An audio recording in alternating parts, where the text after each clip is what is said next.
সারি দাদা কোনো ব্যাপার না।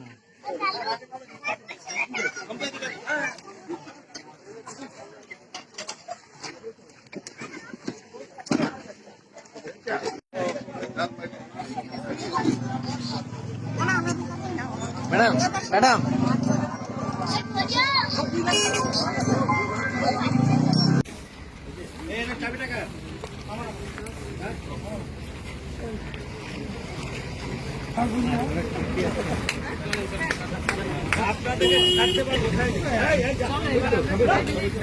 পশ্চিমবঙ্গ রাজ্য কর্মচারী ফেডারেশনের তরফ থেকে আজকে বন্যায় যে ক্ষতিগ্রস্ত কাওয়াখালী নিমতলা এলাকায় সেখানে প্রায় 400-র উপরে পরিবার মানে বন্যায় তাদের অনেক কিছু ভেসে গেছে। সেখানে 400 জনের উপরে ফ্যামিলিকে ওনারা নিজের হাতে রান্না করে এবং খাওয়া দাওয়ার ব্যবস্থা করে দিয়েছেন এবং সবাই খেয়েছে এবং সত্যি গ্রামবাসী হিসেবে উপকৃত। ওনারা একদিনের ব্যবস্থা করেছেন।